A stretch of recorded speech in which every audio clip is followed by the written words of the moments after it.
राजूर टेंभुर्णी महामार्गावर काळजाचा ठोका चुकवणारा अपघात।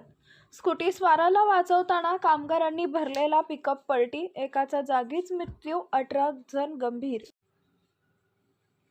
अद्रक काढणीसाठी मध्य प्रदेशातून आले होते कामगार। जालना जिल्ह्यातील राजूर ते टेंभुर्णी महामार्गावरील गाडेगव्हाण फाटा परिसरात आज गुरुवारी सकाळीच्या सुमारे 8 वाजण्याच्या सुमारास झालेल्या भीषण अपघातात एक कामगार ठार झाला तर 18 कामगार गंभीर जखमी झाले आहेत। अद्रक काढणीसाठी कामगारांना घेऊन जाणाऱ्या पिकअप वाहन भरधाव वेगात असताना समोरून येणाऱ्या स्कूटीस्वारांना वाचवण्याच्या प्रयत्नात पिकअप पलटी झाल्यानं हा अपघात घडला आहे। पोलीस सूत्रांकडून मिळालेल्या माहितीनुसार MH06 AG 4877 क्रमांकाचा पिकअप वाहनात 21 कामगार कोंबून बसवण्यात आले होते।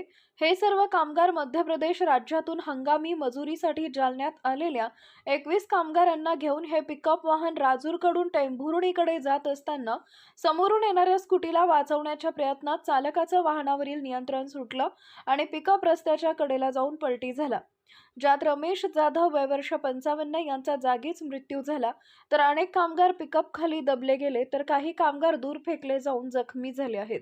जखमी झालेल्यांमध्ये लहान मुले, महिला आणि तरुण कामगारांचा समावेश आहे। विक्रम आवासे वय वर्ष 14, गणेश आवासे वय वर्ष 30, देवी सिंग वय वर्ष 40, खुमान सिंग वय वर्ष 30, बिल्तीबाई सिंग वय वर्ष 25, महेश सिंग वय वर्ष 16, आकाश चव्हाण वय वर्ष 30, समीर नार्वे वय वर्ष 10, परी आवासे वय वर्ष 3, अनिता आवासे वय वर्ष 19, बळीराम आवासे वय वर्ष 16, रोहित चव्हाण वय वर्ष 18, रंजना चव्हाण वय वर्ष 13, राधिका सोळंके वय वर्ष 6, मोलीबाई आवासे वय वर्ष 50, राजाराम दावत वय वर्ष 30 आणि रूपसिंग आवासे वय वर्ष 32 यांचा समावेश आहे।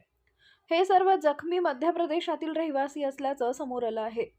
अपघाताची माहिती मिळताच स्थानिक ग्रामस्थ घटनास्थळी धावून आले। माजी जिल्हा परिषद सदस्य दत्तू पाटील पंडित यांनीही तातडीनं मदत कार्य करत जखमींना रुग्णालयात दाखल करण्यासाठी पुढाकार घेतला। ग्रामस्थांनी खासगी वाहने व रुग्णवाहिकांच्या सहाय्याने जखमींना टेंभुर्णी येथील रुग्णालयात पोहोचवले तर प्राथमिक उपचार केल्यानंतर गंभीर जखमींची प्रकृती लक्षात घेऊन पुढील उपचारासाठी त्यांना जालना येथील शासकीय रुग्णालयात रेफर करण्यात आले।